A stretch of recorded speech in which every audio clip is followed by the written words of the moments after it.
فاتحہ۔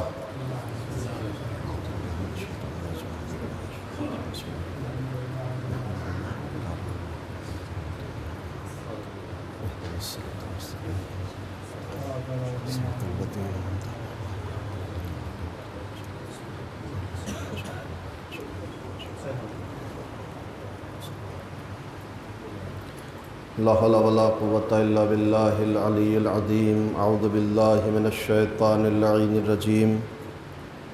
بسم الله الرحمن الرحيم۔ الحمد لله الذي هدانا لهذا وما كنا لنهتدي لولا أن هدانا الله۔ لقد جاءت رسل ربنا بالحق۔ مولانا و مولا الثقلین محبوب رب المشرقین جد الحسن والحسین بالقاسم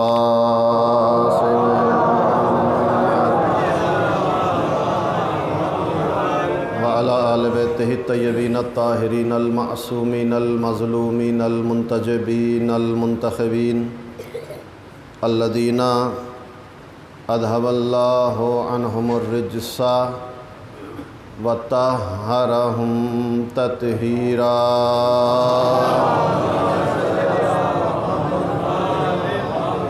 ولعنۃ اللہ علی اعدائہم وقتلتہم وغاصبی حقوقہم ومنکری فضائلہم المنحرفین عنہم والشاکین فیہم من الآن الی قیام یوم الدین۔ اما بعد فقد قال اللہ تبارک و تعالی فی کتابہ المبین وہو اصدق القائلین وقولہ الحق۔ بسم اللہ الرحمن الرحیم۔ وقضى ربک الا تعبدوا الا ایاہ وبالوالدین احسانا۔ صلوات محمد علیہ۔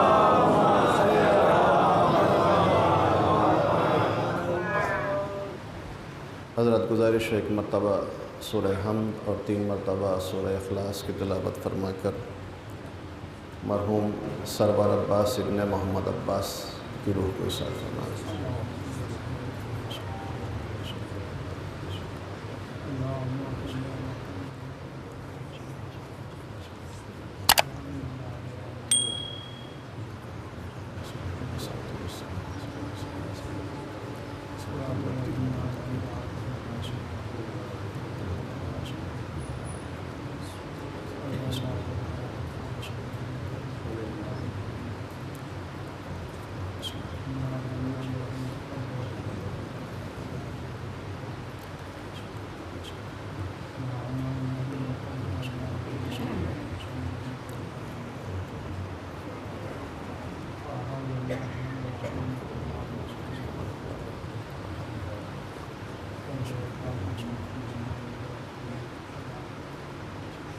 ایک صلوات بھیجو محمد و آل محمد۔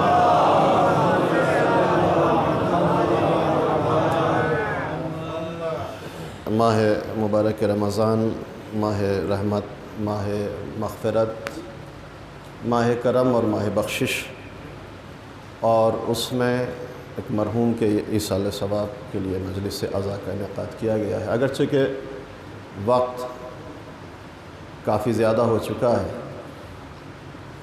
لیکن مجھے محسوس ہو رہا تھا کہ آپ جس انداز سے پیشخوانی سماعت کر رہے تھے، انشاءاللہ اسی طرح میرے جو ٹوٹے پھوٹے کچھ معروضات ہیں وہ بھی اسی جوش اور اسی جذبے کے ساتھ انشاءاللہ سماعت کریں گے۔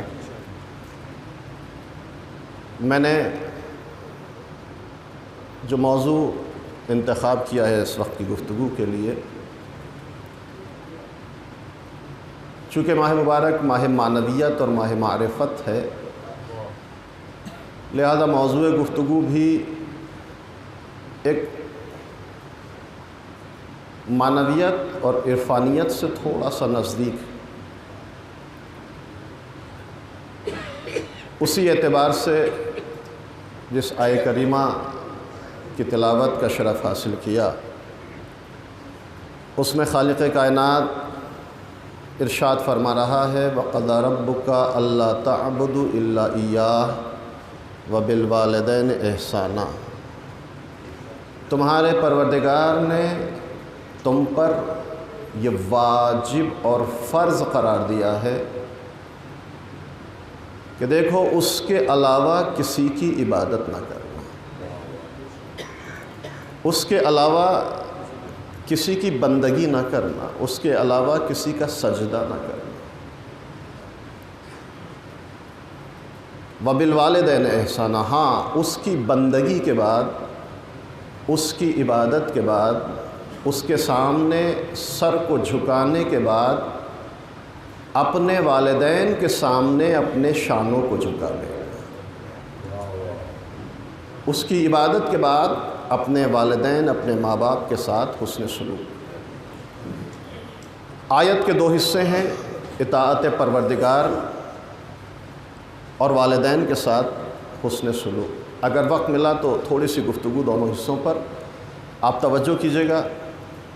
آیت کے پہلے حصے میں توحید کی گفتگو ہے، خبردار اللہ کے علاوہ کسی کی عبادت نہ ہو، اس کے علاوہ کسی کا سجدہ نہ ہو، اس کے علاوہ کسی کی بندگی نہ ہو، سارے سجدے اس سے مخصوص ہوں، ساری عبادتیں اس کے لیے ہیں۔ 4 مقامات ایسے ہیں قرآن کریم میں، ارباب علم و فہم یہاں موجود ہیں، ارباب مطالعہ موجود ہے، کہ جہاں اللہ نے اپنی توحید کے بعد والدین کی اطاعت کا حکم دیا ہے۔ سورہ بنی اسرائیل، سورہ نساء، سورہ بقرہ اور سورہ اعراف۔ وقت محدود ہے، تفصیل میں نہیں جاؤں گا۔ یہ 4 مقامات ہیں جہاں خدا کہہ رہا ہے وَقَضَىٰ رَبُّكَ أَلَّا تَعْبُدُوا إِلَّا إِيَّاهُ، دیکھو اس کے علاوہ کسی کا سجدہ نہ کرنا، لیکن ماں باپ کے ساتھ حسن سلوک کرنا۔ وَلَا تُشْرِكُوا بِهِ شَيْئًا وَبِالْوَالِدَيْنِ احسانًا، خبردار کسی کو اس کا شریک قرار نہ دینا، لیکن ماں باپ کے ساتھ حسن سلوک کرنا۔ لا تعبدون الا اللہ وبالوالدین احسانا، اللہ کے علاوہ کسی کی عبادت نہ ہو، لیکن اس کی عبادت کے بعد ماں باپ کی اطاعت۔ یہ متعدد مقامات پر ذکر توحید کے بعد اطاعت والدین کا حکم اس بات کی طرف اشارہ کر رہا ہے کہ جس طرح اللہ کا شریک قرار دینا، کسی کو بھی اللہ کا شریک قرار دینا ناقابل معافی جرم ہے، اسی طرح والدین کی نافرمانی کرنا بھی ناقابل معافی گناہ ہے۔ ایک صلوات بھیجا محمد وآلہ۔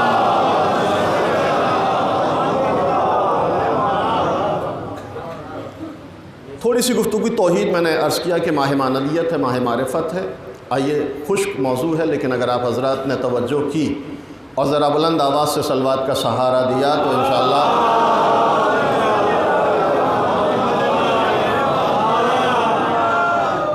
خبردار اس کے علاوہ کسی کی عبادت نہ ہو، توحید، اس کا کسی کو شریک قرار نہ دینا۔ 4 مقامات پر ذکر توحید کے بعد اطاعت والدین۔ توحید کیا ہے؟ یعنی وحدانیت، یعنی یہ کہ خدا ایک ہے۔ آپ سورہ توحید، جس کو سورہ قل هو اللہ کو سورہ توحید کہا جاتا ہے، اس میں سب سے پہلی آیت جو ہے وہ کیا ہے؟ قل هو اللہ احد۔ میرے حبیب کہہ دو کہ اللہ احد ہے۔ میں نے جان بوجھ کر یہ لفظ ترجمہ نہیں کیا ہے۔ میرے حبیب کہہ دو کہ اللہ احد ہے۔ اگر آپ ترجمے کو اٹھائیں دیکھیں تو کسی بھی زبان کا، کسی بھی لینگویج کا ترجمہ ہو، سب نے ایک ہی ترجمہ کیا ہے کہ کہہ دو کہ اللہ ایک ہے۔ توجہ چاہتا ہوں، ارباب مطالعہ اور بزرگان یہاں موجود ہیں۔ میرے حبیب کہہ دو کہ اللہ ایک ہے۔ آپ دنیا کی کسی بھی لینگویج کے ترجمے کو اٹھائیے تو یہی جملہ ملے گا، کہہ دو کہ اللہ ایک ہے۔ درحالی کہ یہ ایک لفظ واحد کا ترجمہ ہے، لفظ احد کا ترجمہ نہیں ہے۔ توجہ چاہتا ہوں، واحد یعنی ایک، لیکن احد کا، ایک صلوات بھیجا محمد وآلہ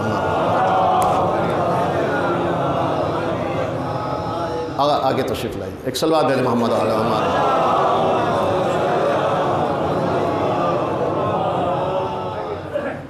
ذرا بلند آواز میں درود بھیجا محمد وآلہ۔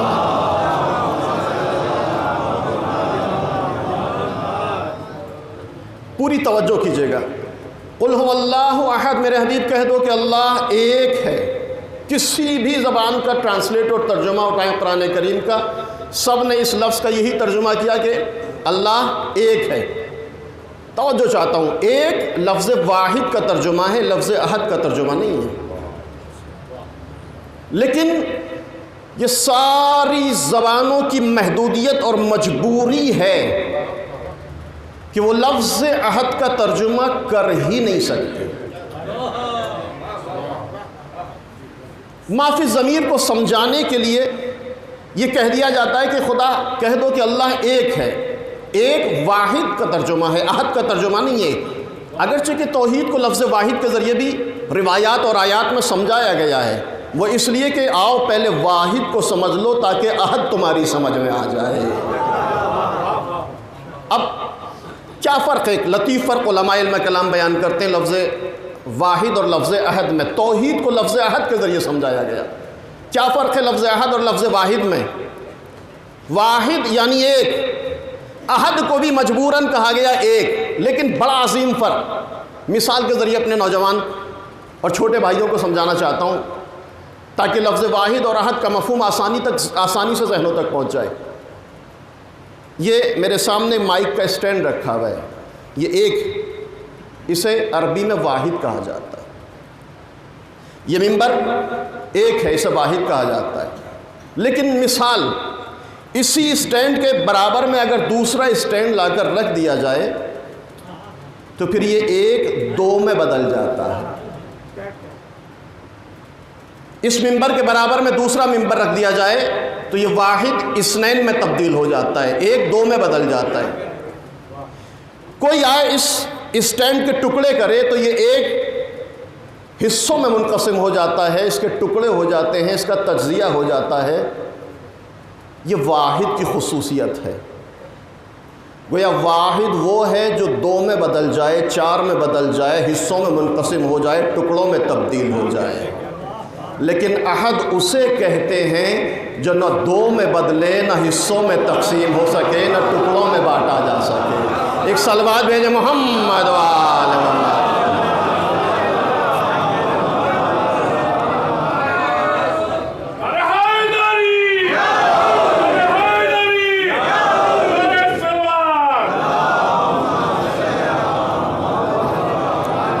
اب سورہ توحید میں جب توحید کو بیان کیا گیا تو ارشاد ہوا قل هو اللہ احد، میرے حبیب کہہ دو کہ اللہ احد ہے، وہ ایسا ایک ہے جس کے دو نہیں ہو سکتے، جس کے حصے نہیں ہو سکتے، جس کے ٹکڑے نہیں ہو سکتے، جس کو تقسیم نہیں کیا جا سکتا۔ اب اس احد کو کیسے سمجھا جائے؟ توجہ چاہتا ہوں۔ سمجھنے سے پہلے یا چھوٹے بھائیوں کے لیے عرض کر رہا ہوں کہ توحید کے علماء علم کلام نے 4 قسمیں بیان کی ہیں۔ توحید ذات سب سے پہلی قسم ہے، توحید صفات دوسری قسم ہے، توحید افعال جس کو توحید ربوبی بھی کہا جاتا ہے یہ تیسری قسم ہے، اور آخری قسم توحید عبادت۔ یہ 4 قسمیں علماء علم کلام نے بیان کی ہیں۔ دامن وقت محدود ہے، چاروں کے بارے میں زیادہ وضاحت نہیں کر سکتا، لیکن جلدی جلدی کچھ باتیں آپ کی خدمت میں پیش کرنی۔ سب سے پہلی قسم توحید ذات جس کو سورہ توحید میں بیان کیا گیا، قل هو اللہ احد، کہہ دو کہ اللہ احد ہے۔ یہ احد آسانی سے سمجھ میں نہیں آ سکتا۔ اچھا ہوتا ہے کیا کہ ہر چیز کو انسان سمجھنے کے لیے اپنی عقل پر بھروسہ کرتا ہے،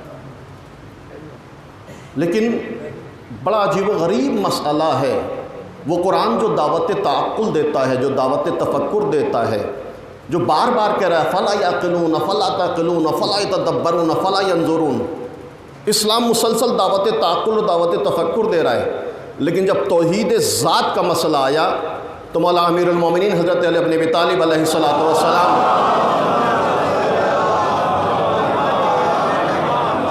پوری توجہ کیجیے گا، مولا فرماتے ہیں انسان خبردار، تیرے بس کی بات نہیں کہ تو اپنی عقل سے اس کی ذات کو پہچاننے کی کوشش کرے، تیرے لیے مناسب نہیں ہے، انسان تیرے لیے مناسب نہیں ہے کہ تو اپنی عقل سے اس کو پہچانے۔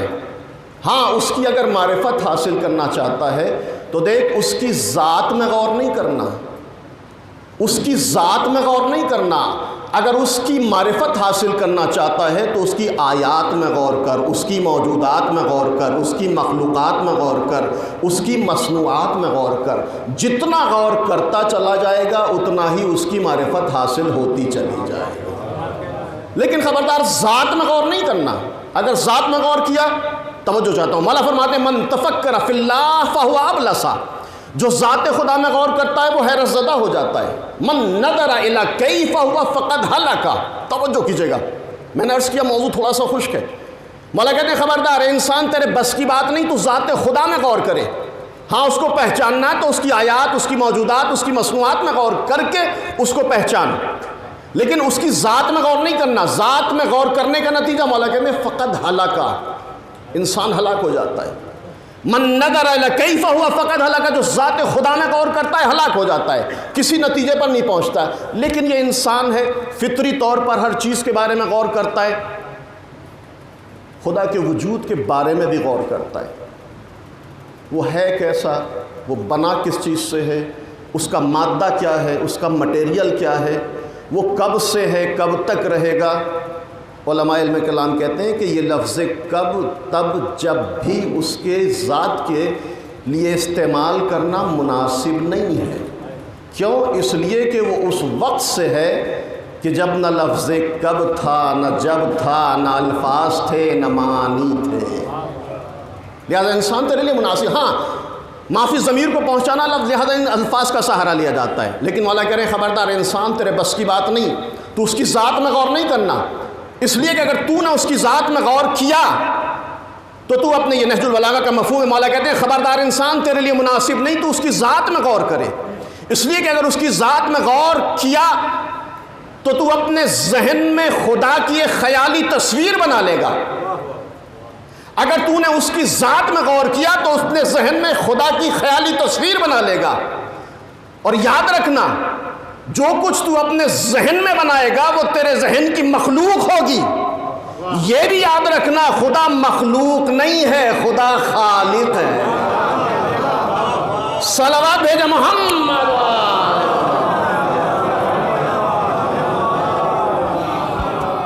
لہذا اس کی ذات میں غور نہیں کر۔ اچھا یہ انسان ہے، ہر چیز کے بارے میں غور کرتا ہے، ذات خدا میں بھی غور کرنا شروع کیا، نتیجہ کیا ہوا؟ ہر جگہ خدا کو تلاش کیا، اپنی اس عقل پر بھروسہ کرتے ہوئے، اپنی ان ظاہری آنکھوں پر بھروسہ کرتے ہوئے یہ انسان خدا کی تلاش میں نکلا، ہر جگہ خدا کو دیکھا، لیکن کہیں اسے خدا نظر نہ آیا۔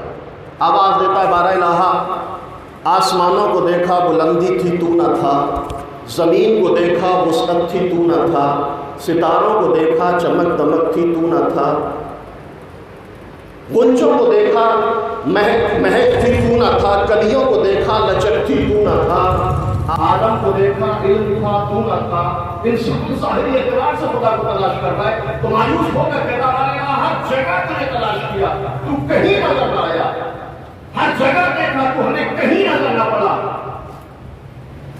آدم کو دیکھا علم تھا تو نہ تھا، نوح کو دیکھا تقویٰ تھا تو نہ تھا، موسیٰ کو دیکھا ہیبت تھی تو نہ تھا، عیسیٰ کو دیکھا زہد تھا تو نہ تھا، یوسف کو دیکھا حسن تھا تو نہ تھا، زلیخا کو دیکھا جوانی تھی تو نہ تھا، دریا کو دیکھا روانی تھی تو نہ تھا، محمد کو دیکھا جمال تھا تو نہ تھا، علی کو دیکھا کمال تھا تو نہ تھا۔ آواز قدرت آئی میرے بندے تو نے مجھے دیکھا ہی نہیں، ہاں دیکھنے کی کوشش تو کی لیکن دیکھنے میں بڑی غلطی کر بیٹھا۔ میرے بندے تو نے مجھے اپنی ظاہری آنکھوں سے تلاش کیا، دیکھ میں تجھے ظاہری آنکھوں سے کبھی نظر نہیں آؤں گا۔ اگر مجھے دیکھنا ہے تو دل کی آنکھوں کو کھول، پھر کائنات کے ذرے ذرے میں میری جلوہ نمائی نظر آئے۔ صلوات محمد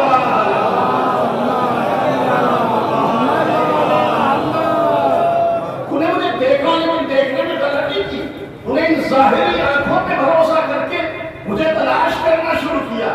دیکھنے مجھے ان ظاہری آنکھوں سے کہیں نظر نہیں آ سکتا، مجھے دیکھنا ہے تو دل کے دروازے کو کھول، چشم بصیرت کو وان کر، پھر کائنات میں اینما تولوا فثم وجہ اللہ، جدھر نظر اٹھائے گا میرے وجود کی جلوہ نمائی، ہر جگہ میں تجھے نظر آؤں گا۔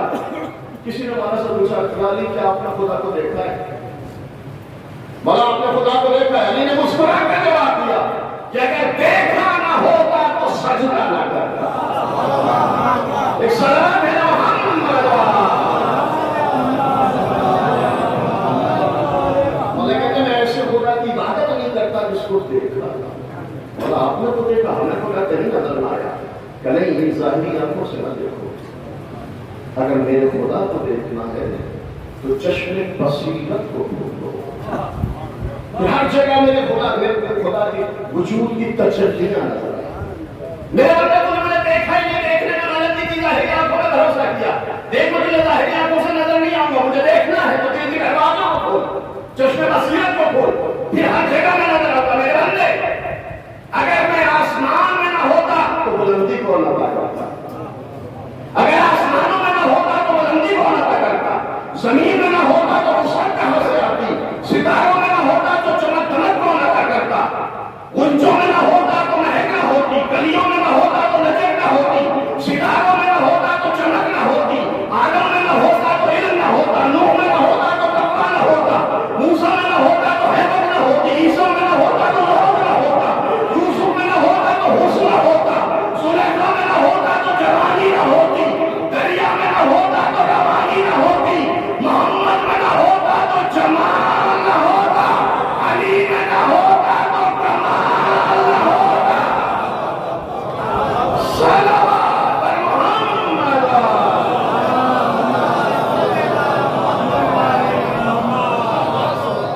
ذرا مل جل کر بلند آواز میں بلند کریں محمد۔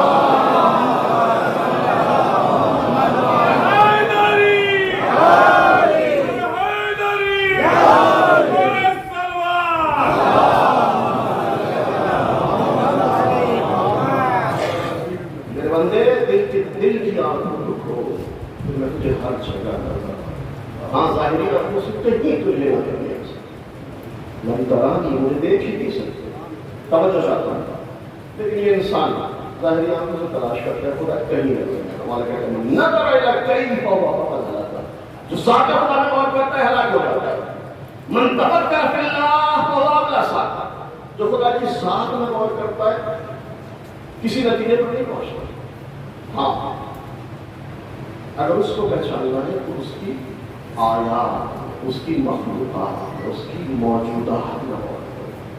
سورہ غاشیہ میں ارشاد ہوا افلا ينظرون الى الابل كيف خلقت والى السماء كيف رفعت والى الارض كيف سطحت والى الجبال كيف نصبت۔ حدیث کہ لوگ اونٹ کو نہیں دیکھتے کہ ہم نے اسے کس حکمت سے خلق کیا، کہ یہ لوگ آسمان کو نہیں دیکھتے کہ ہم نے آسمان کے شامیانے کو بغیر سکون کے کس طرح بلند کر دیا، کہ یہ لوگ زمین کو نہیں دیکھتے کہ ہم نے زمین کے فرش کو کس طرح بچھایا، کہ یہ لوگ پہاڑوں کو نہیں دیکھتے کہ ہم نے زمین کے بیلنس کو برقرار رکھنے کے لیے پہاڑ جیسی میخیں کیسے نصب کر دی۔ گویا پروردگار اعلان کر رہا ہے میری معرفت حاصل کرنا ہے تو میری ذات میں غور نہیں کرنا، میری موجودات میں، میری مخلوقات میں غور کرو، جتنا غور کرو گے اتنا ہی معرفت حاصل ہوگی۔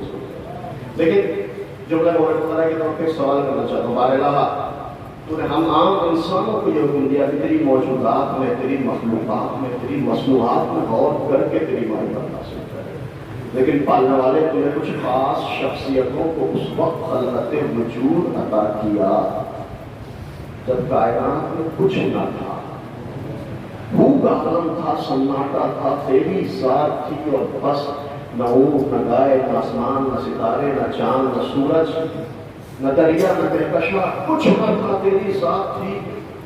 اس وقت انہیں کچھ خاص ہستیوں کو خلقت وجود عطا کیا، وہ تجھے کیسے پہچانے، وہ تیری معرفت کیسے حاصل کرے۔ بارے ہمیں حکم ہوا کہ تیری موجودات کو، تیری مصنوعات کو، تیری مخلوقات کو دیکھ کر تیری معرفت حاصل کرے، لیکن جو اول مخلوق ہے وہ تیری معرفت کیسے حاصل کرے۔ ذہن پریشان تھا، عقل حیران تھی، پڑھ کر مسند امامت کے چوتھے شہنشاہ نے آواز دی یا من دللتنی علی ذاتہ بذاتہ، اے وہ خدا جس نے ہماری رہنمائی کی اپنی ذات کی طرف، اپنی ہی ذات سے۔ اب دنیا بھر پہچانے امت میں اور آل محمد میں، امت وہ ہے جو اللہ کو غیر اللہ سے پہچانتی ہے، آل محمد وہ ہے جو اللہ کو اللہ سے پہچانتی ہے۔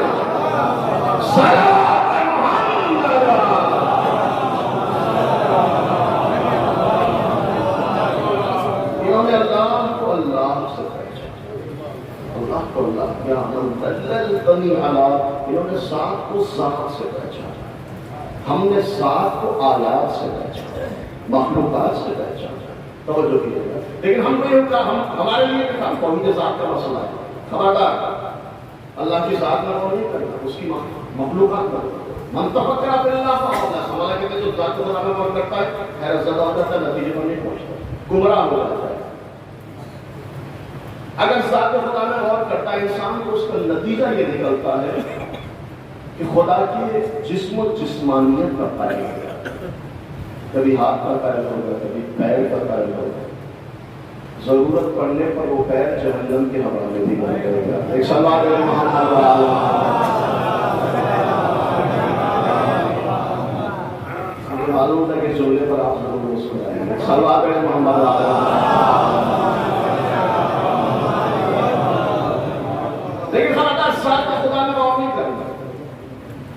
توجہ کیجیے گا، ذات خدا میں غور کا نتیجہ گفتگو توحید کی جانتے کو خوش موضوع ہے، لیکن مولا کہتے ہیں من نظر الی کیف ہوا فقد ہلک، جو ذات خدا میں غور کرتا ہے ہلاک ہو جاتا ہے۔ شیخ بہائی تاریخ تشیع کوئی مشہور عالم دین ہے، کوئی مشہور شخصیت ہے، بزرگ عالم دین ہے، معروف بزرگوں میں شمار ہوتا ہے۔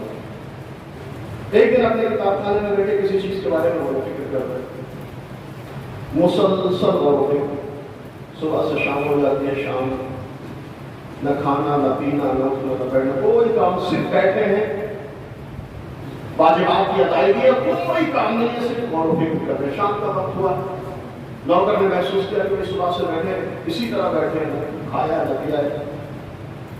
قریب آیا نوکر، کہنے لگا کہ میں دیکھ رہا ہوں آپ صبح سے پریشان ہیں، کیا سوچ رہے ہیں، کس چیز کے بارے میں غور کر رہے ہیں؟ آپ اپنے زمانے کے مشہور فلسفی ادیب حکیم علمی مسائل کی گفتگو کو آسانی سے سلجھاتے ہیں، آج کون سے ایسے مسئلے میں پھنسے ہوئے کہ شام ہو گئی ہے بیٹھے ہیں؟ آپ مجھے بتائیے شاید میں آپ کی کوئی مدد کر سکوں۔ توجہ کیجیے گا، شیخ بہائی اپنے زمانے کے مشہور فلسفی، مشہور عالم، نوکر جو ہے وہ ان پڑھ ہے، کہتا ہے آپ مجھے بتائیے میں آپ کی شاید مدد کر سکوں، آپ دیکھ رہا ہوں صبح سے پریشان ہے۔ شیخ بھائی کہتے ہیں مسئلہ اتنا علمی اور اتنا بھاری اور سنگین ہے کہ کبھی جو بتاؤں گا بھی تو تیری سمجھ میں نہیں آنے والا۔ جب اپنے گھر چلا جائے کل پھر واپس کام کرنا، نوکر چلا جاتا ہے اپنے گھر، دوسرے دن آتا سنو تو دیکھتا ہے شیخ بھائی اسی مقام پر اسی طرح غور و فکر کے سمندر میں ہوتا سر۔ کل کا جواب اس کے ذہن میں موجود ہے، یاد اپنے کاموں میں مشغول ہو جاتا ہے، صبح سے پھر دوپہر ہوتی ہے، دوپہر سے پھر شام کا پوری توجہ کیجیے گا، من نظر الی کیف ہوا فقد ہلک، جو ذات خدا میں غور کرتا ہے نتیجے پر نہیں پہنچتا ہے۔ صبح سے دوپہر، دوپہر سے شام، اب نوکر ہے وفادار، اسے برداشت نہیں ہو رہا ہے، شیخ بھائی کی کیفیت اور حالت کو دیکھ رہا ہے، پریشان ہے۔ جب شام کا عصر کا وقت قریب آیا، اب نوکر سے بالکل برداشت نہیں ہوا، پھر آیا شیخ بھائی کے پاس، ہاتھوں کو جوڑ کر کھڑا ہو گیا، کہتا ہے کہ کل سے دیکھ رہا ہوں 2 دن ہو گئے مسلسل پریشان نظر آ رہے ہیں، آپ کون سا ایسا مسئلہ ہے، مجھے بتائیے شاید میں آپ کی کوئی مدد کر سکوں۔ شیخ بھائی کہتے ہیں کیا بتاؤں، تو سمجھے گا نہیں تو میری مدد کیا کرے گا؟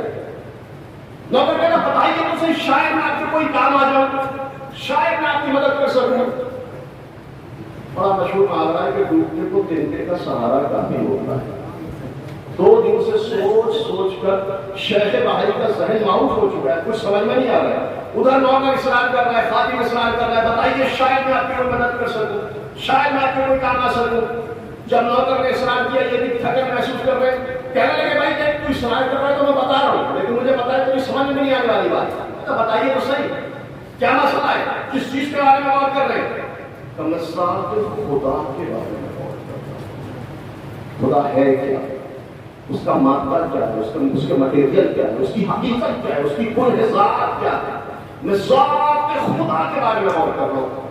جیسے یہ نوکر نے سنا مسکرایا، کہنے لگا بس اتنی مختصر سی بات ہے، بلا وجہ پریشان ہو رہے ہیں، آپ نے مجھے کل ہی بتایا ہوتا میں سمجھا دیتا آپ کو ذات خدا ہے کیا۔ شیخ بھائی کہتے ہیں میں اپنے زمانے کا مشہور عالم فلسفی حکیم، یہ میرا نوکر ان پڑھ جاہل انگوٹھا ٹیک، یہ مجھے بتائے گا ذات خدا کیا ہے۔ نوکر کہتا ہوں میں آپ کو سمجھا دوں گا ذات خدا کیا ہے، کہ بتا ذات خدا کیا ہے، میں سمجھنا چاہتا ہوں کہ ذات خدا کیا ہے۔ نوکر کہتا ہوں ذات خدا سمجھا دوں گا، لیکن میرے 2-3 کام ہیں، آپ انجام دے دیجیے، آپ کو بتا دوں گا کہ ذات خدا کیا ہے، تو کیا کرنا ہے؟ تو میرے ساتھ آئیے، میرے پیچھے پیچھے آئیے۔ اب خادم آگے آگے ہے، مخدوم پیچھے پیچھے، نوکر آگے آگے ہے، مالک پیچھے پیچھے ہے، جو کہ ذات خدا کو سمجھے۔ گھر سے باہر نکلے، قریب میں سمندر کے کنارے پہنچ جاتے ہیں۔ شیخ بھائی کہتے ہیں یہاں تک کہ آپ بتا ذات خدا کیا ہے، یعنی اتنے آسانی سے بھی ذات خدا سمجھ نہیں آئے گی، حقیقت کے ساتھ اتنی آسانی بھی سمجھ نہیں آئے گی۔ تو کیا کرنا ہے؟ کہ 2 کام اور انجام دیں، ذات خدا سمجھا دوں گا۔ تو کیا کرنا ہے؟ کہ اس سمندر کو دیکھنا ہے، کہ اس کو بھی دیکھنا، ساحل سمندر کو بھی دیکھنا ہے، کہ اس کو بھی دیکھنا، کہ اپنے ہاتھوں سے ایک گڈھا کھودیے، آپ کو بتاؤں گا ذات خدا کیا ہے۔ شیخ بھائی کہتے ہیں گھر سے یہاں تک لیا ہے، آپ گڈھا کھودوا رہے ہیں، تو مجھے ذات خدا سمجھانے کے لیے جائے یا گڈھا کھودوانے کے لیے لے کر؟ یعنی اگر ذات خدا کو سمجھنا ہے تو گڈھا کھودنا پڑے گا۔ اب شیخ بھائی نے گڈھا کھودا، مختصر سا گڈھا، ہاتھوں سے کتنا بڑا گڈھا انسان تیار کر سکتا ہے؟ چھوٹا سا گڈھا تیار ہوا، گڈھا تیار ہوا۔ شیخ بھائی کہتے ہیں بتا ذات خدا کیا ہے؟ کبھی نہیں، بس ایک کام اور ہے، اگر انجام دے دیا ذات خدا سمجھ میں آ جائے گا۔ پہلے کیوں جا رہا ہے؟ بتاتا نہیں کیوں، بتاتا نہیں کہ کون سا کام ہے، بس ایک کام ہے، انجام دیجیے، ذات خدا سمجھ میں آ جائے گی۔ تو بتا کیا کرنا ہے؟ کہ اس سمندر کو دیکھ رہے کہ دیکھ رہا ہوں، اس گڈھے کو بھی دیکھ رہے کہ اس کو بھی دیکھ رہا ہوں، کہ بس ایک کام انجام دیا ذات خدا کو سمجھ جائیں گے۔ کہ کیا کرنا ہے؟ کہ اس سارے سمندر کا پانی اس گڈھے میں سو دے۔ ذرا توجہ کیجیے، سارے سمندر کا پانی اس گڈھے میں سو دے۔ بڑے تعجب سے شیخ بھائی نے اس نوکر کو دیکھا، کیسی بھی باتیں کر رہا ہے، احمقانہ گفتگو کر رہا ہے، یہ نہیں ہو سکتا، یہ ناممکن سی بات ہے، اس سمندر کے پانی کو اس گڈھے میں نہیں سمایا جا سکتا۔ کہ کیوں؟ کہ اس لیے کہ سمندر کا پانی لامحدود ہے، گڈھے کی کیپیسٹی، گڈھے کی ظرفیت محدود ہے۔ عقل یہ کہتی ہے کہ کوئی نامحدود شے کسی محدود شے میں نہیں آ سکتی۔ عقل یہ کہتی ہے کہ کوئی نامحدود شے کسی محدود شے میں نہیں آ سکتی۔ فوراً نوکر نے جواب دیا کہ جس طرح سمندر کا پانی اس گڈھے میں نہیں آ سکتا، اس لیے کہ وہ لامحدود ہے، یہ محدود ہے، اسی طرح ذات خدا تمہاری عقل میں نہیں آ سکتی۔ عقل محدود ہے، ذات خدا لامحدود ہے۔ صلوات محمد۔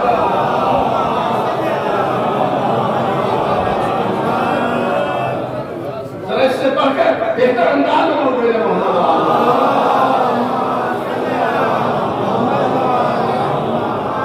من نظر الى الكيف فهو فقط خبردار ذات خدا میں غور نہیں کرنا، اس کی ذات میں غور نہیں کرنا، ورنہ نتیجے میں نہیں پہنچے۔ یہ توحید ہے ذات۔ ہاں، اس کو پہچاننا ہے تو اس نے آیتوں کو حاصل کیا ہے، اس نے مخلوقات موجودات بہتر ان چیزوں کو دیکھ کر آئے انسان اللہ کی معرفت حاصل۔ یہ توحید ہے ذات، جس کے سلسلے میں آپ کو لا الہ الا اللہ، قل هو اللہ احد اللہ الصمد۔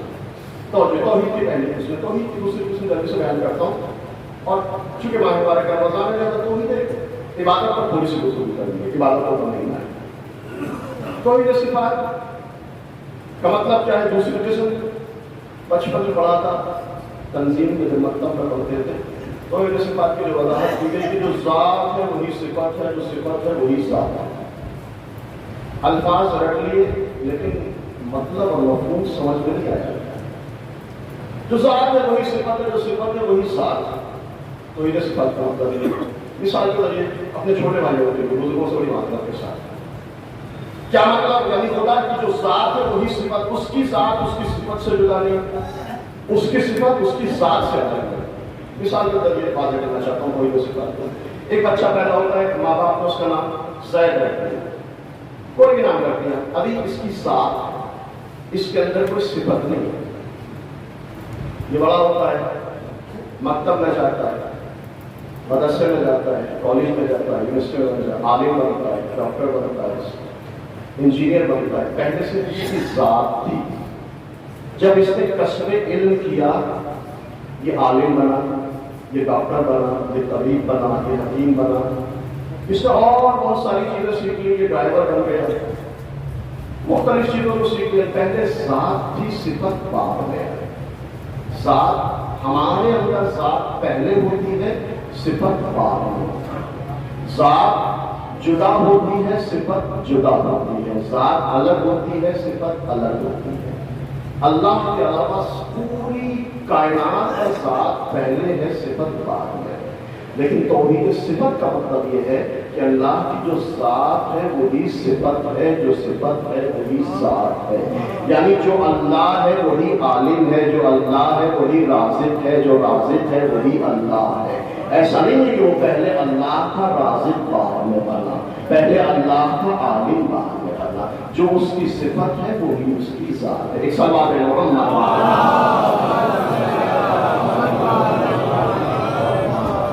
توحید صفت ہے۔ تیسری قسم، جلدی سے اپنی بات کو مکمل کرنا مجھے، تیسری قسم توحید ہے توحید خالقیت، توحید ربوبیت۔ یعنی ہر کائنات کا ذرہ ذرہ اپنے وجود میں اس کی ذات کا بنا ہے، ہر چیز کا خالق وہ ہے، ہر چیز کا عطا کرنے والا ہے، ہر چیز کا پیدا کرنے والا ہے، ہر چیز کا وجود اس کی وجہ سے ہے۔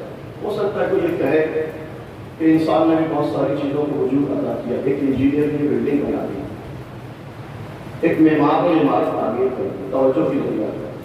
ہماری خالقیت میں اور اس کی خالقیت میں بڑا فرق ہے۔ انجینئر نے بلڈنگ بنا دی، اب انجینئر رہے یا نہ رہے یہ بلڈنگ باقی رہے گی، لیکن اس کی خالقیت بڑی عجیب و غریب ہے۔ ممکن ہے یہ عمارت اپنے وجود میں کسی انجینئر کی محتاج ہو، لیکن اپنی بقا میں کسی انجینئر کی محتاج نہیں ہوتی، لیکن یہ کائنات کا وجود اپنے وجود میں بھی اس کا محتاج ہے اور اپنی بقا میں بھی اس کا محتاج ہے۔ یہ تو ہر چیز کا وجود اس کے بنیاد پر ہے کہ جو بھی کائنات کا آپ سائنسی ایجادات پر انسان کر رہا ہے، سینہ تان ہے، اللہ کے مقابلے میں کھڑا ہو جاتا ہے، ہم نے ایسا کر دیا، ہم نے ایسا کر دیا۔ لیکن یاد رکھیے گا، انسان نے جو کچھ بھی بنایا وہ اس کی دی ہوئی نعمت عقل کی بنیاد پر بنایا۔ اگر ایک لمحے کے لیے انسان نعمت عقل سے محروم ہو جائے، اس کی ساری جائیداد دھری کی دھری رہ جائے گی۔ توجہ تو ایک مثال اور دینا چاہتا ہوں، توحید خالقیت۔ یہ آپ پل دیکھ رہے، لائٹ جل رہی ہے، سیاہ پہلی ہوئی لائٹ جل رہی ہے، بڑی خوبصورت آپ تعریف کر رہے ہیں کہ بھئی بڑی اچھی لائٹ ہے، اس نے پوری فضا کو منور کر رکھا ہے۔ لیکن اگر ایک لمحے کے لیے اس کا تعلق اپنے مرکز سے منقطع ہو جائے، اگر اس ٹرانسفارمر سے جہاں سے پاور آ رہا ہے اس کو کوئی آئے اور رابطے کو منقطع کرتے ہوئے کتنی بھی قیمتی کیوں نہ ہو، نورانیت عطا نہیں کر سکتی۔ انسان اللہ کے مقابلے میں اکرامت، اکرامت، غرور نہ کر، تکبر نہ کر، انہیں بہت ساری چیزیں ایجاد کرتی ہیں، لیکن اگر ایک لمحے کے لیے نعمت عقل سے اللہ تجھے محروم کر دے تو تیری حیثیت اسی پل کی ہوگی جو اپنے مرکز سے منقطع ہو گیا ہے۔ ایک صلاح میرے محمد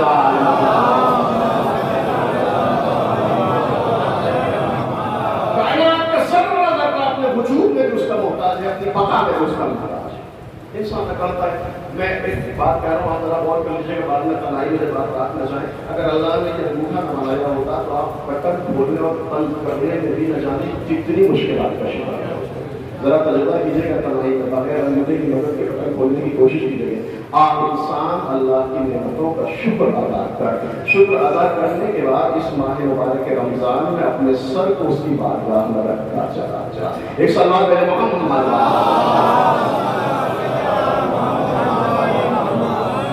یہ توحید خالقیت ہے۔ توحید کی آخری قسم توحید عبادت ہے۔ ماہ مبارک رمضان عبادت اور بندگی کا معنی۔ توحید عبادت کا مطلب کیا ہے؟ توحید عبادت کا مطلب یہ ہے کہ ساری عبادتیں اس سے مخصوص، سارے سجدے اس کے لیے ہو، ساری بندگی اس کے لیے، ہر عمل، نماز اس کے لیے، روزہ اس کے لیے، حج اس کے لیے، خیرات اس کے لیے، صدقہ اس کے لیے، مجلس اس کے لیے، ماتم اس کے لیے، سوسرانی اس کے لیے، شاعری اس کے لیے، خطابت اس کے لیے، نام نمود ہو، نہ شہرت ہو، نہ مادیت ہو، نہ ریاکاری ہو، نہ دکھاوا ہو، ہر عمل اس سے مخصوص ہوتا چلا جائے، یہ ہے توحید عبادت۔ حتیٰ عمل نہ جہنم کے خوف میں ہو، نہ جنت کے شوق میں ہو، نہ عمل نہ جنت کے شوق میں ہو، نہ جہنم کے خوف میں ہو، بلکہ خالصتاً لوجہ اللہ، ہر عمل اس کی رضا کے حصول کے لیے ہو۔ کون ہے جس نے اس طرح سے عبادت انجام دی ہو؟ تاریخ آدم و عالم میں ایک ہی انسان بڑھتا آواز دیتا ہے، بار الہا میں نے تیری عبادت نہ جہنم کے خوف میں کی ہے، نہ جنت کے شوق میں کی ہے، بار الہا تجھے لائق عبادت سمجھتا ہوں، لہذا عبادت بل وجدت اہلا للعبادہ، معبود علی تجھ کو لائق سجدہ سمجھ کر تیرا سجدہ کرتا ہے۔ علی نے تیری عبادت نہ جہنم کے خوف میں کی ہے، نہ جنت کے شوق میں، تجھ کو لائق عبادت سمجھ کر تیری عبادت کی ہے۔ ہر عمل اس کے لیے ہو، ہر عبادت اس کے لیے ہو، نماز روزہ حج سب کچھ اس کے لیے ہو۔ جناب موسیٰ اللہ سے گفتگو ہو رہی ہے، کلیم اللہ نے کوہ طور پر آواز قدرت آئی ہے، موسیٰ میرے لیے کیا لائے ہو؟ جناب موسیٰ کے بارے میں ہم نمازیں لے کر آیا ہے، موسیٰ وہ تو جنت کے شوق میں پڑھی ہے، بتاؤ میرے لیے کیا ہے؟ پالنے والے روزے لے کر آیا ہوں، موسیٰ وہ تو جہنم کے خوف میں رکھے ہیں، بتاؤ میرے لیے کیا لے کر آئے؟ موسیٰ اللہ پیغمبر ہے، کلیم خدا ہے، بتاؤ میرے لیے نماز جنت کے شوق میں پڑھی ہے، روزہ جہنم کے خوف میں رکھا ہے، بتاؤ میرے لیے کون سا عمل ہے؟ جناب موسیٰ رس جاتے ہیں، پالنے والے کہیں دامن ہو، میرا دامن خالی ہے، مجھے نہیں معلوم کہ میرا کون سا عمل میرے لیے۔ آواز قدرت آئی، موسیٰ اس وقت کو یاد کرو جب ایک گلی ایک کوچے سے گزر رہے تھے، کسی سائل نے میرے نام پر تم سے کچھ مانگا، تم نے میری محبت میں اس کو کھانا کھلا دیا۔ موسیٰ اگر تمہارے دامن عمل میں یہ مختصر سا عمل نہ ہوتا، نہ تمہاری نمازوں کو قبول کرتا، نہ روزوں کو قبول کرتا۔ ایک صلوات ہے محمد،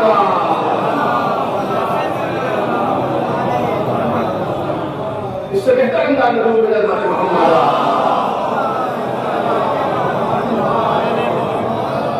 عمل خدا کے لیے، حسن کے روزہ اس کے لیے خدا کہتا ہے کہ سولی وانا استاد ہے، روزہ میرے لیے ہو، میں خود اس کی جزا ہوں۔ رہنے والے پتی ترجمہ کر رہے ہیں، یہ نہیں کہہ رہا میں اس کی جزا دوں گا، خدا کہتا میں خود اس کی جزا ہوں۔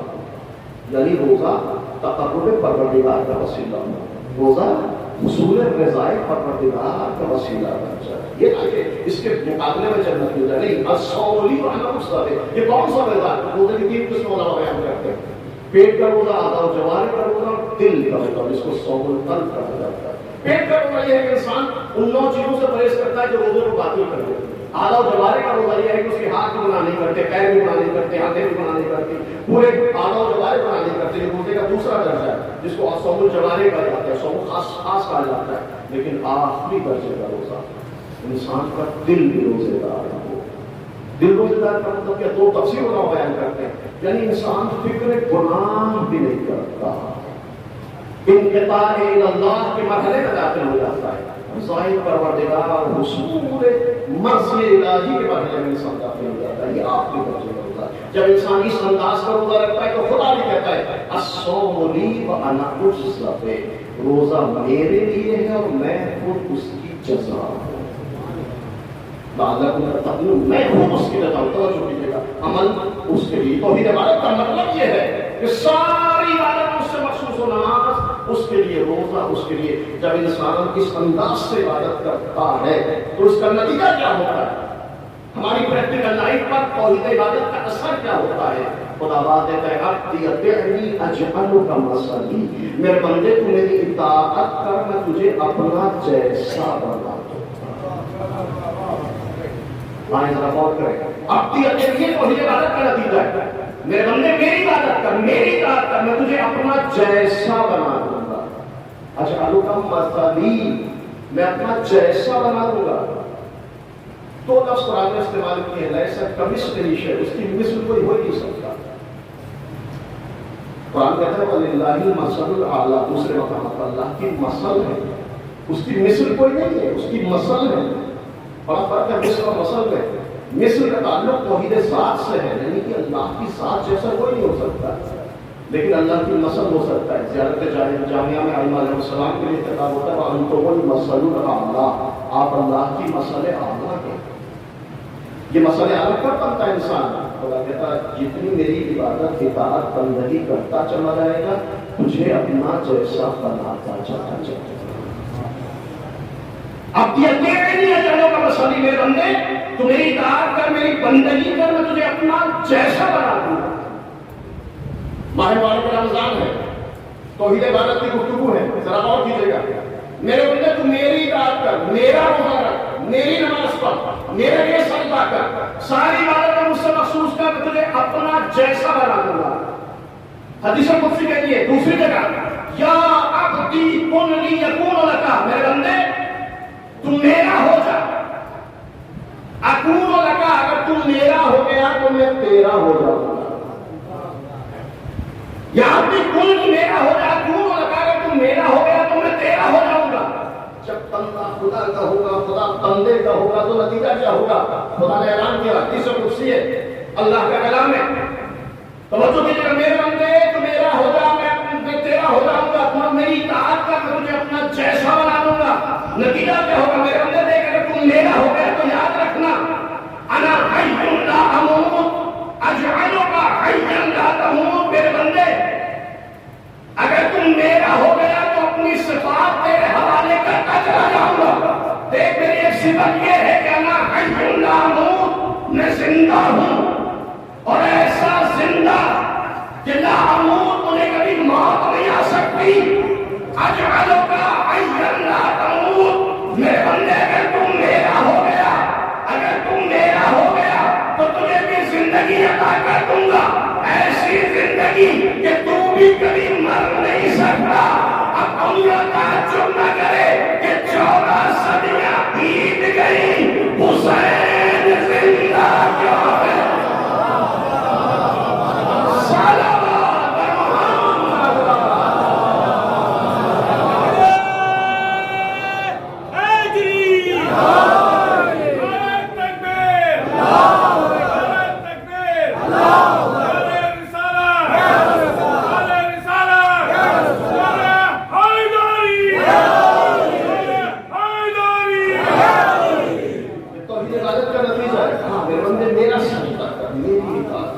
اپنے روزوں کو، اپنی نمازوں کو، اپنی تلاوت قرآن کو، اپنی مجلسوں کو، اپنی شاعری کو، اپنی ذاکری کو، اپنی خطابت کو مجھ سے مخصوص کر دے۔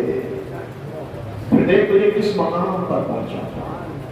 اب اجعلک کا مسئلہ اپنا مسئلہ ہوگا، میرا ہو جاؤں گا، میرا ہو جاؤں گا، میں حی ہوں، میں زندہ ہوں، تجھے بھی زندگی عطا کر دوں گا۔ میری زندگی ایسی ہے کہ لا اموت، مجھے کبھی موت نہیں آ سکتی، تجھے بھی زندگی جاوید بنا دوں، تو کبھی مر نہیں سکتا۔ سلسلے گفتگو منقطع نہیں ہوا ہے۔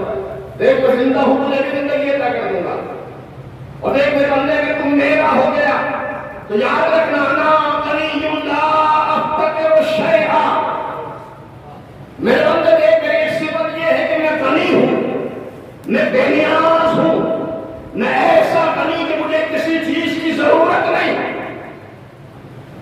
لا افتقر شیئا، مجھے کسی چیز کی ضرورت نہیں۔ اجعلک غنیا لا تفتقر شیئا، میرے بندے اگر تم میرا ہو گیا تو تجھے بھی ایسا بے نیاز بنا دوں گا کہ پوری کائنات کو، میری کائنات کو تیری ضرورت ہوگی، تو کسی کا ضرورت مند نہیں ہو سکتا۔ ہر چیز کو تیری ضرورت ہوگی، تجھے کسی کی نیاز نہیں ہوگی۔ اجعلک غنیا لا تفتقر شیئا، میرا قریب آ، میری بندگی کر، کہ دیکھ مجھے کس مقام پر پہنچا، تجھے ایسے مقام پر پہنچا دوں گا، اس مقام پر پہنچا دوں گا کہ جہاں سردار ملک جبریل بھی نہیں جا سکتا۔ سبحان الذی اسری بعبدہ، پاک و پاکیزہ ہے وہ ذات جس نے اپنے بندے کو سیر کرا۔ بڑی لطافت ہے قرآن میں، قرآن یہ نہیں کر رہا ہے جس نے اپنے رسول کو، جس نے اپنے نبی کو، جس نے مزمل کو، جس نے مدثر کو سیر کرائی، قرآن کہہ رہا ہے جس نے اپنے بندے کو سیر کرائی۔ یعنی یہ معراج رسالت و نبوت نہیں تھی، یہ معراج بندگی و عبودیت تھی۔ اس سلام محمد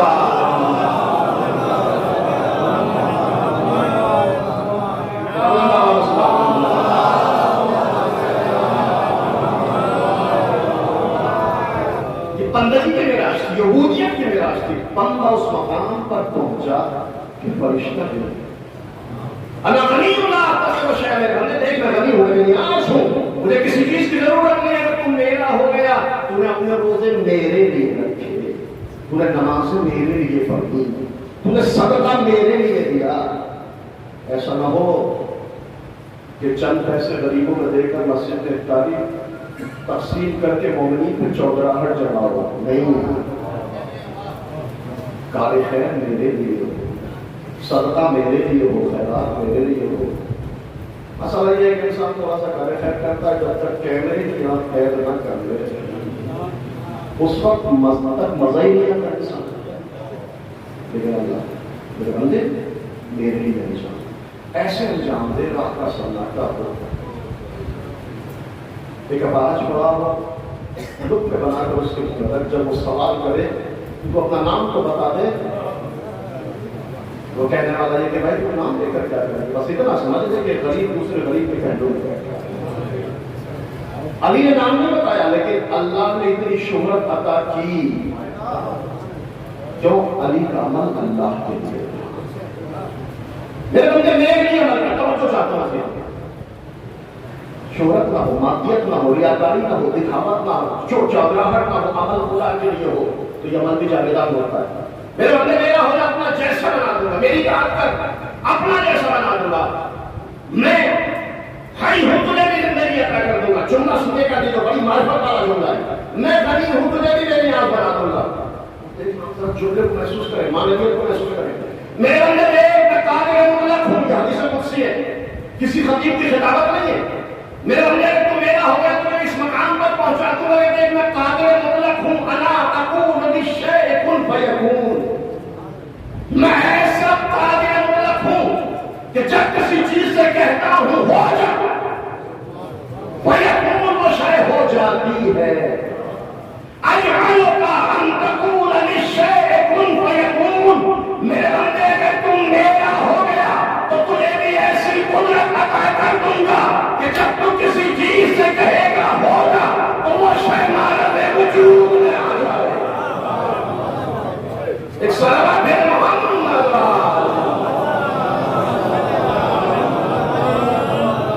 تیرا مل جل کا بہتر انداز ضرور دے گا.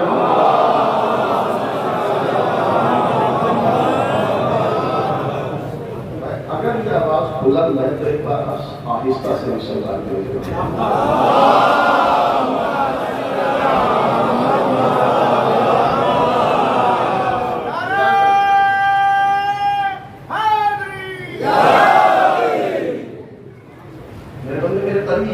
ایسی قدرت عطا کر دوں گا. میں قادر مطلق ہوں کہ اللہ تعالیٰ کل شیء قدیر ہے. میں قادر مطلق ہوں جب کسی ارادہ کرتا ہوں وہ شے وجود میں آ جائے گا. اجعلک ان تقول للشیء کن فیکون. ماہ رمضان ہے، ماہ بندگی، ماہ عبادت ہے، ماہ ذکر، ماہ مناجات، ماہ دعا ہے.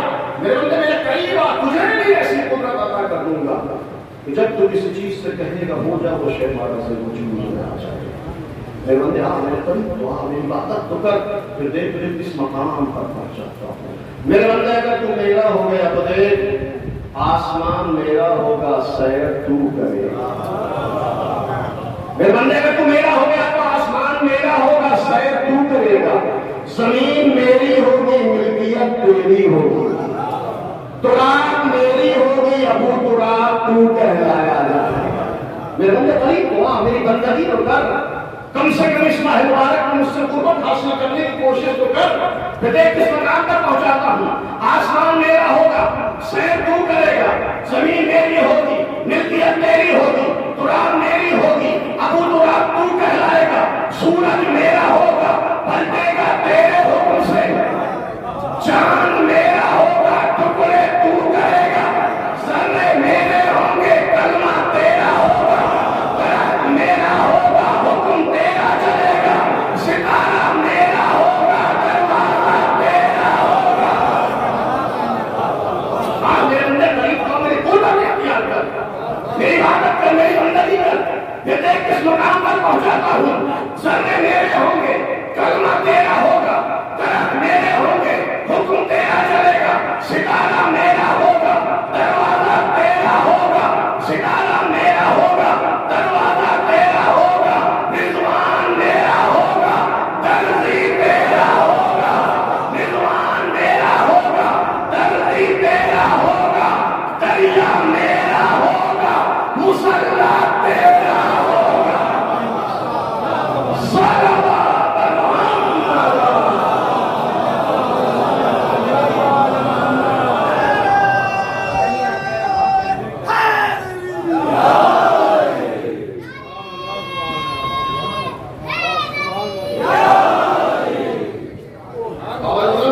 امت محمد.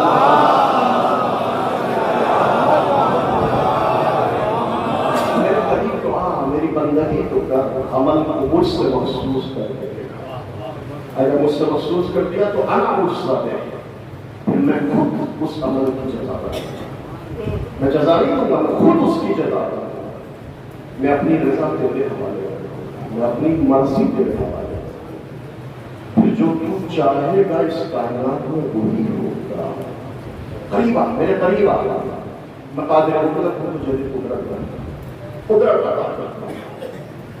میرے بندے اگر تم میرا ہو گیا تو دیکھ، میں محمود ہوں، تجھے محمد بنا دوں. میں اعلیٰ ہوں، تجھے علی بنا دوں. میں فاطر ہوں، تجھے فاطمہ بنا دوں گا. میں محسن ہوں، تجھے حسن بنا دوں گا. میں قدیم الاحسان ہوں، تجھے حسین بنا دوں گا. ایک صلوات میں محمد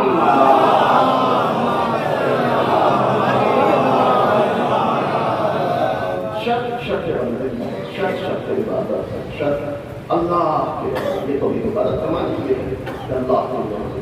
میں اپنے خود کو پہلے اس سے یہاں روکنا چاہتا ہوں. تانا انتہائی ہے اللہ کی عبادت ہو. اللہ کی عبادت کے بعد والدین کی عبادت. مرحوم کے بیٹے موجود ہیں اس سارے سوال کی مجلس سے چند جو شاید میں کچھ وضاحت ہے کہ سو آیت کا ترجمہ کروں گا. سورہ بنی اسرائیل کی 24-25 میں آیت ہے جس میں ذکر توحید کے بعد اطاعت کے بعد ہے. وَقَدْ رَبُّكَ أَلَّا تَعْبُدُوا إِلَّا إِيَّاهُ. توحید عبادت ایک اللہ کے علاوہ کسی کا سجدہ نہ ہو. خدا اعلان کر رہا ہے تجھ پر واجب قرار دیا گیا ہے کہ اس میرے علاوہ کسی کا سجدہ نہ ہو، کسی کی عبادت نہ ہو. ہاں میری عبادت کے بعد وَبِالْوَالِدَيْنِ إِحْسَانًا، ماں باپ کے ساتھ اس سے سلوک. مفسرین بیان کرتے ہیں لفظ والدین کو قرآن میں مطلق بیان کیا ہے. مطلق کا مطلب چاہے علماء موجود ہے، یعنی کوئی کنڈیشن نہیں، کوئی شرط نہیں، کوئی قید نہیں. والدین جیسے بھی ہوں، اچھے ہو یا برے، مومن ہو یا غیر مومن، مسلمان ہو یا غیر مسلمان، ہر حال میں انسان کے ضروری ہے کہ والدین تفصیل واقعات موجود ہیں. واقعی ہے بنا بیان کیا جا سکتا تھا کہ غیر مسلم کے ماں باپ کو قرآن کہتا ہے کہ ان کا احترام واجب ہے، ان کے ساتھ ضروری ہے. والدین جیسے زندہ ہو یا اس دنیا سے جا چکے ہو. زندگی کے کردار کا مفہوم سمجھ میں آتا ہے، لیکن مرنے کے بعد ماں باپ کی کیسے اطاعت کی جائے. روایت کہتی ہے کہ اگر اس دنیا سے جا چکے ہیں تو اگر ان پر قرض باقی ہے تو قرض ادا کرو، ان پر قرض باقی ہے تو ان کا قرض ادا کرو. یہ بات والدین کی بات مرنے کے بعد روایت ہے. جس طرح والدین زندگی میں اختیار رکھتے ہیں آپ کرنے کو، اسی طرح مرنے کے بعد بھی آپ کرنے کا اختیار رکھتے ہیں. اور جو چاہو والدین کو مطلق بیان کیا. اس کے بعد قرآن کہتا ہے میب لوگن نائن نقل کے بعد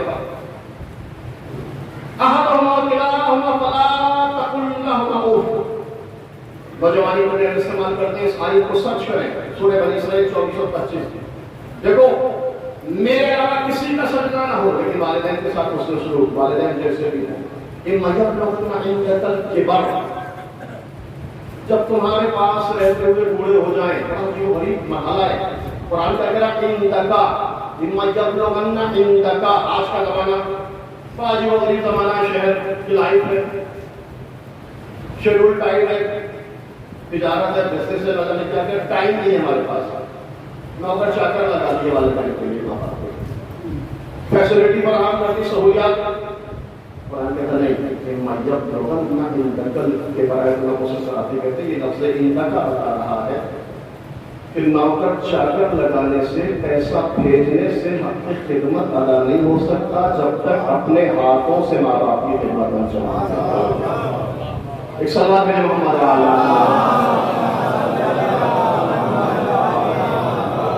انتقا کیا ہے کہ خود اپنے ہاتھوں سے خدمت نہ چلا. ان مہینوں کے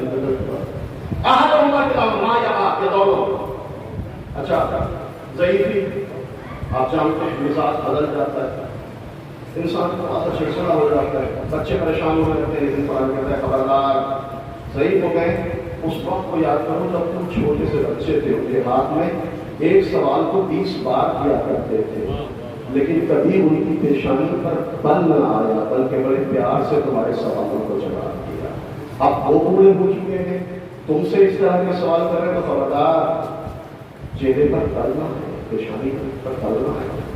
فلا تقل له، خبردار اف بھی نہ کہنا، اف بھی نہ کہنا. بعض مفسرین کہتے ہیں کہ عربی زبان میں اس سے اگر کوئی ہلکا لفظ ہوتا تو قرآن احترام والدین کے لیے اس لفظ کو استعمال کرتا ہے. اف تب کہتا ہے جب آپ کو کوئی چیز پسند نہیں آئی، آپ کچھ نہیں کہہ سکتے، زبان نہیں ہلا سکتے، جب انسان دل محسوس کر رہ جاتا ہے بس اف کرتا ہے. قرآن کہتا نہیں، اف بھی والدین کو سامنے نہیں کرتا. اللہ کا کھولتا ہوا بلا تنہا ہونا، خبردار جھڑک کرنا بولنا. اپنی جوانی کے نشے میں آ کر ماں باپ کی توہین نہ کر بیٹھنا، ورنہ اعمال برباد ہو جائیں گے. خدا کہتا ہے کہ جو اپنے ماں باپ کو راضی نہ کر سکے وہ مجھے بھی کبھی راضی نہیں کر سکتا. ایک سوال میرے محمد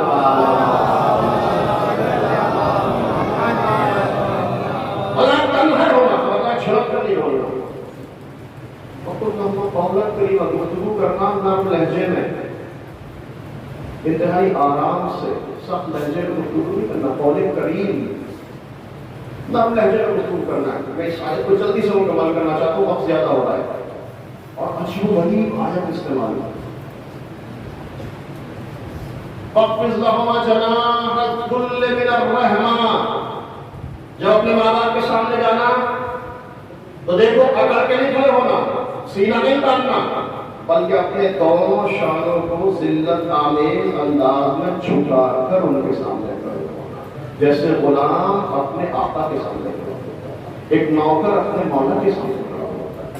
وَاخْفِضْ لَهُمَا جَنَاحَ الذُّلِّ مِنَ الرَّحْمَةِ. دونوں شانوں کو اپنے ماں باپ کے سامنے جھکا کر ذلت آمیز انداز میں. ایک لطیف نقطہ بیان کرتے ہیں مفسرین، آپ ذرا غور کریں. توحید عبادت سے گفتگو شروع ہوئی، والدین کی اطاعت تک پہنچی. آپ ذرا غور کریں، توحید عبادت کا مطلب کیا ہے؟ سارے سجدے اس سے مخصوص ہو جائیں. والدین کے اطاعت کے سلسلے میں قرآن کہتا ہے کہ اپنے شان جھکا کر کھڑے ہو. ذرا لطیف محسوس کیجیے گا اس قرار کی لطافت کو. توحید عبادت یعنی سارے سجدے اس کے لیے ہوں، لیکن والدین کے سلسلے میں کیا کہ شان جھکا کر کھڑے جائیں. انسانی جو فزیکل باڈی ہے، ذرا اس میں غور کریں، ظاہر وجود میں غور کریں. اللہ نے انسان کے ظاہر وجود میں سب سے بلند مقام سر کو عطا کیا. سر کے بعد بلندی شانوں کو عطا کیا. آیت کے قریب وَقَدْ رَبُّكَ أَلَّا تَعْبُدُوا إِلَّا إِيَّاهُ وَبِالْوَالِدَيْنِ إِحْسَانًا وَلَا تَخْفِضْ لَهُمَا جَنَاحَ الذُّلِّ مِنَ الرَّحْمَةِ. دیکھو سارے سجدے مجھ سے مخصوص ہیں، یعنی دیکھو جب سر جھکے تو میری بارگاہ میں جھکے، کاندھے جھکے تو ماں باپ کی بارگاہ میں جھکے. ایک صلوات میرے محمد.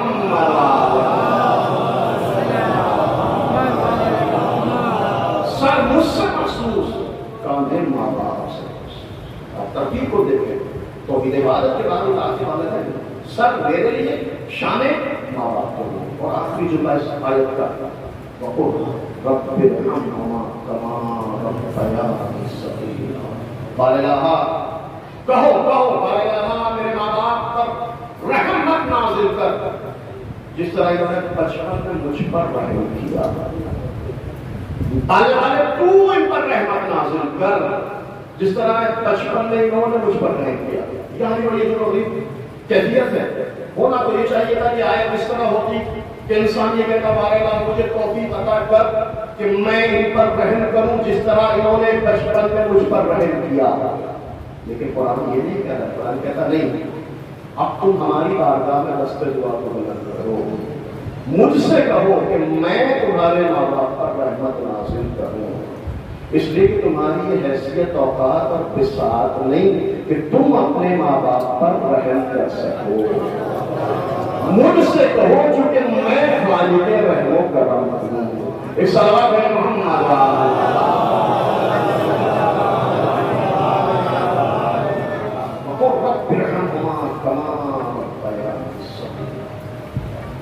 مجھ پر والدین نے میرے والدین پر رحمت نازل کر، جس طرح انہوں نے مجھ پر رحمت کیا. اور توحید عبادت کے بعد اطاعت والدین کا جو سلسلہ، جو سلیبس پورا ان آیات میں قرآن کریم اولاد کے حوالے، نوجوانوں کے حوالے، بچوں کے حوالے کرتا ہے. سجدہ اس سے مخصوص ہے، عبادت اس کے لیے ہو، لیکن اطاعت طاقت والے ایک بات پہ عیسیٰ علیہ السلام کے دن آپ جانتے ہیں ماں باپ کا احترام انسان کو کس مقام پر پہنچا. ابراہیم کو جا کا نام سنا ہوگا آپ نے, حرم امام حسین میں خبر ہے, زائرین جاتے ہیں زیارت کرتے ہیں. مجاہد جو کہا گیا اس لیے کہ مولا امام حسین ان کے سلام کا جواب دیا کرتے تھے, اس لیے اس کو ابراہیم مجاہد کہا گیا. کیوں جواب دیتے تھے؟ ایک نوجوان ہے اپنے ماں باپ کو ہر شب جمعہ زیارت کے لیے کربلا لے جاتا ہے, ایک شبہ لیکن ایک اس کے پاس ایک خچر ایک سواری ہے, کربلا سے چند فرسخ کے چند کلومیٹر کے فاصلے پر اس کا گھر ہے, وطن ہے, ماں باپ ضعیف ہیں. ایک شب جمعہ باپ کو لے جاتا ہے, دوسرے شب جمعہ ماں کو. لیکن ایک شب جمعہ باپ کا نمبر تھا, ماں نے خواہش ظاہر کی بیٹا آج شب جمعہ ہے, آقا حسین کی زیارت بڑی مستحب ہے, میرا دل چاہتا ہے کہ آج کی شب بھی میں اپنے آقا کی زیارت کروں. بیٹا کہتا مدر کرام آج اس بار میرے بابا کا نمبر ہے, میرے پاس ایک ہی سوال ہے, میں آپ کو کیسے لے جا سکتا ہوں؟ ماں کہتا ہے بیٹا مجھے معلوم ہے, لیکن میرا دل چاہ رہا ہے, میری خواہش آرزو ہے کہ گزشتہ شب جمعہ بھی میں نے زیارت کی, اس شب جمعہ بھی اپنے آقا کی زیارت کروں. اس نوجوان نے ماں کی خواہش کا احترام کیا, باپ کو اپنے خچر کا سوال کیا, ماں کو اپنی پشت کا سوال. چل اپنے گھر سے بدل سے نکلا, تھک جاتا ہے, تاریخ دے تھک جاتا ہے, تھوڑی دیر کے رکتا ہے, ماں کو اٹھاتا ہے, ماں دعا کرتی ہے, پھر ماں کو اپنی پشت کا سوال کرتا ہے. اس طرح سے اپنے ماں باپ کو کرتا ہے. جب آئے رہے امام حسین میں داخل ہوتا ہے, آواز دیتا ہے السلام علیکم یا ابا عبداللہ. اس طرح سے بھی آواز آتی ہے السلام علیکم یا ایھا اللہ, میرے بھائی کچھ میرا بھی کچھ حصہ تھا. اس کے پاس جب بھی حرم میں آتا ہے تو امام سے گفتگو ہوتی ہے, امام اس کی باتوں کا جواب دیتے ہیں. یہ نہیں چاہتے ماں باپ کی اطاعت کے نتیجے میں آپ دیکھیں اللہ کی عبادت کے نتیجے میں اللہ نے انسان کو کتنا بلند مقام عطا کیا. یہاں بھی ماں باپ کی اطاعت کے نتیجے میں اللہ نے انسان کو کتنا بلند کہ حسین جیسا امام ہم کا نام حسین, باتوں کا جواب ہے, حسین سلام کا جواب. ایک باپ نے ایک بیٹے نے اپنے باپ کے لیے اس سارے سوال کے لیے یقیناً باپ کا جدا ہونا انسان کے لیے بڑا سخت بات ہوتا ہے. باپ ایک شجر سایہ دار ہوتا ہے, ڈھارس ہوتی ہے, سخت ہے, انتہائی سخت ہے. بس ماننے کا کے لیے, عزیزوں کے لیے, خصوصاً اولاد کے لیے انتہائی سخت ہے. لیکن اللہ کو یاد رکھیے گا کہ ہر غم کا مداوع ہمیں کرنا ہے. ہم اپنے غم کو تبدیل کرتے ہیں فاطمہ کے نام سے, چونکہ آئمہ نے تاکید کی ہے, آئمہ کی تاکید ہے. ابن شریف ان كنت باقيا فاغفر لحسين ابن شریف, اگر رونا چاہو, اگر آنسو بہانا چاہو, اگر تمہارا دل گریہ کرنا چاہے, دیکھو کسی پر آنسو نہ بہانا, کسی چیز پر گریہ نہ کرنا. تمہارے عزیز تم سے جدا ہو گئے, تمہارے والدین تم سے جدا ہوئے, ہاں یقیناً تم آگے سخت مرحلہ ہے, لیکن دیکھو جب آنسو بہاؤ تو میرے جد حسین مظلوم کو یاد کر کے آنسو بہانا. یا ابن شریف ان كنت باقيا فاغفر لحسين, جب آنسو بہانا چاہو تو میرے جد حسین مظلوم کا ماتم کرو. مانا کیوں اتنی تاکید کیوں کرتے ہیں حسین مظلوم پر رونے کے لیے؟ اس لیے کہ فإنه ذبح كما يذبح الكبش, اس لیے کہ میرے جد حسین مظلوم کو کربلا کے بیابان میں اس طرح ذبح کر دیا گیا جیسے زمانے جاہلیت میں عرب اپنے گوسفندوں کو ذبح کرتے تھے. میرے جد حسین مظلوم کا ماتم کرو, اس لیے کہ میرے جد حسین مظلوم کو ذبح کر دیا گیا. دیکھو تمہارے عزیز دنیا سے چلے گئے, لیکن ان کے رونے والے موجود ہیں, ان پر کسی نے پابندی نہیں لگائی, انہیں کسی نے تعزیرات میں نہیں مارے. لیکن ہائے حسین مظلوم جس کے مرنے کے بعد سید سجاد نے اگر گریہ کرنا چاہا تو شمر کے تازیانے تھے, سکینہ نے آنسو بہانا چاہا تو ظالم کے ظالم شمر سے ظالم سکینہ کے رخساروں کا تماچا لگا رہا ہے. اجرکم اللہ چندوں کے مسائل پہ سن لے, زحمت تمام کر رہا ہوں. حسین مظلوم کو کربلا کے میدان میں ایسے ذبح کیا گیا جیسے عرب اپنے گوسفندوں کو ذبح کرتے تھے. مسائل کا سلسلہ ختم نہیں ہوا, حسین کا سرطن سے جدا کر دیا گیا. شام غریباں آ گئی, خیموں میں آگ لگا زینب چلے ہوئے کہنے کی رات پر بیٹھ کر اپنے ماں جائے کے ماتم میں مشغول ہے. اچانک فضا دوڑے دوڑی دوڑی آتی ہے. شہزادی غضب ہو گیا. اماں فضا اس سے بڑا کیا غضب ہوگا کہ میرا ماں جایا مار ڈالا گیا. شہزادی میں نے محسوس کیا ہے یہ ظالم ایسا لگتا ہے کہ یہ ظالم شہداء کی لاشوں کو پامال کرنا چاہتے ہیں. ایک مرتبہ زینب کرتی بلند مقام پر آئی. کیا دیکھا زمین کربلا شہداء کی لاشیں جا بجا پڑے ہوئے ہیں. ظالم سب بستہ کھڑے ہیں. اچانک زینب کی نگاہوں نے دیکھا ان کے رشتے دار آگے بڑھے. ایک دوسرے صاحب وہ ہمارا عزیز ہے ہم ان کی لاشیں کو پامال نہیں ہونے دیں گے. مسلم اپنے آپ سے جاتے قبیلے والے آگے آگے مسلم کے جنازے کو پامال جانتے ہیں. کربلا میں صرف 2 لاشیں پامال ہوئے. اشرف اللہ چند وسائل کے سونے سے میں کمال کر رہا ہوں. سارے شہداء کی لاشیں پامال نہیں ہوئے. صرف 2 لاشیں پامال ہوئے. کیوں لاشیں اٹھائے گئے؟ کیونکہ عربوں میں لاشیں کی پامالی نہایت بے حرمتی محسوس کی جاتی ہے. لہذا سارے شہداء کی لاشوں کو اٹھا لیا گیا. ہاں صرف 2 جنازے پامال ہوئے ہیں. ایک یتیم حسن قاسم دوسرے زہرا طلال حسین. صرف 2 جنازے 2 لاشیں پامال ہوئے ہیں. مسائل سونے زحمت تمام کر رہا ہوں. ذرا تصور کیجیے گا صرف 2 لاشیں پامال ہوئے. قاسم ابن حسن کا لاشا پامال ہوا ہے. حسین ابن علی کا لاشا پامال ہوا. زینب کی نگاہوں نے دیکھا ان کی لاشوں کو اٹھا لیا گیا. مسلم ابن عوسیہ کی لاشوں کو اٹھا لیا گیا. سب کے لاشوں کو اٹھا لیا. یہاں تک کہ زینب نے دیکھا حبیب کے خاندان والے حبیب کے قبیلے والے بھی ورثات کے سامنے آ گئے. اے ورثات تم نے حبیب کو قتل کر دیا. حبیب کا سر کاٹ کے نوکے ناجا پر چڑھا دیا. لیکن دیکھ اب حبیب کے لاشوں کو پامال نہیں ہونے دیں گے. حبیب کے لاشوں کو بھی اٹھا لیا گیا. جیسے ہی حبیب کا لاشا اٹھا زینب نے شکر کے لیے ہاتھوں کو بلند کر دیا. پالنے والے تیرا شکر ادا کرتی ہوں اس لیے کہ حبیب صحابی رسول ہے. میرا ماجایا نواز رسول ہے. اور جب صحابی کا لاشا پامال نہ ہوا جب صحابی کا لاشا پامال نہ ہوا تو نواسے کا لاشا کیسے پامال ہوگا. لیکن نقل کہتا ہے ابھی زینب کا شکر ختم نہ ہوا تھا کہ زینب کی نگاہوں نے دیکھا ادھر کے گھوڑے ادھر کے گھوڑے حسین کا لاشا سنے چکا. زینب کی نگاہوں کے سامنے پامال ہو گیا.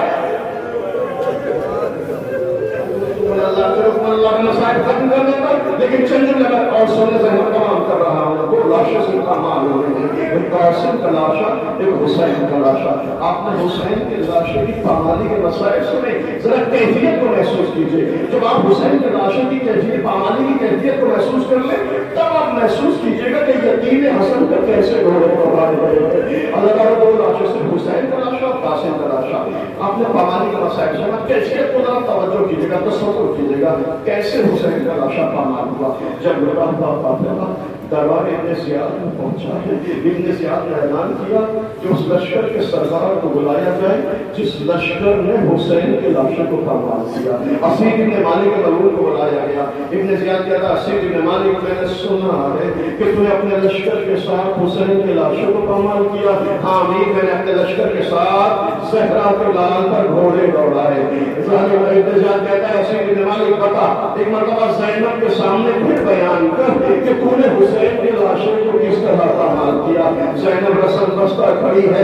سید سجاد رسم بستہ ہے. ایک مرتبہ زین العابدین اور سید زینب کے جذبات کو لہوان کیا جا رہا ہے. احساسات کو زخمی کیا جا رہا ہے.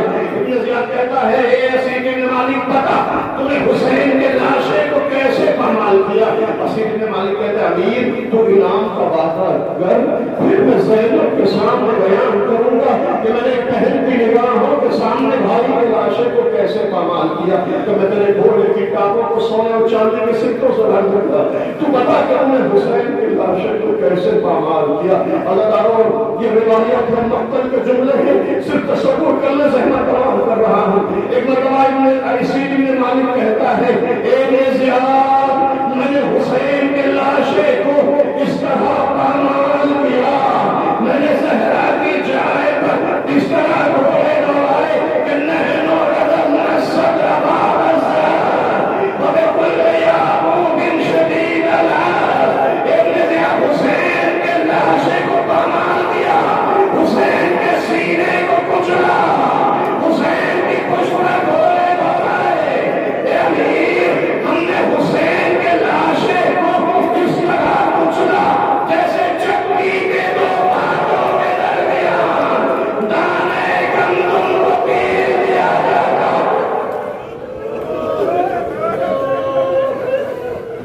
جو تم اللہ تعالیٰ کو تصویر مالک کا حسین کے لاشے پر اس طرح دھونے والا ہے جیسے چکر کی دو باتوں کے درمیان دانے گندم کو پیس دیا جاتا ہے.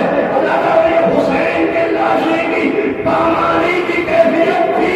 کربلا میں دو لاشیں پامال, ایک حسین کا لاشا, دوسرا قاسم کا لاشا. حسین کا لاشا اس طرح پامال ہوا, لیکن قاسم کے لاشے کی پامالی کی کیفیت کو سن لے, بڑا فرق ہے حسین کی پامالی میں اور قاسم کی پامالی میں. اللہ حسین پامال ہوئے تو حسین کی روح آپس انصوری سے پرواز کر چکی تھی. حسین شہید ہو چکے تھے, لیکن جب قاسم پامال ہوئے ابھی قاسم زندہ تھے. یہی تو وجہ تھی جب بھی رونے کی پیدا پڑتی تھی آواز دیتے تھے چچا میری تسلیاں ٹوٹ گئی, چچا میرا جسم پامال ہو گیا. حسین میرا شکر سنگا آواز میرا تیرا چچا تیری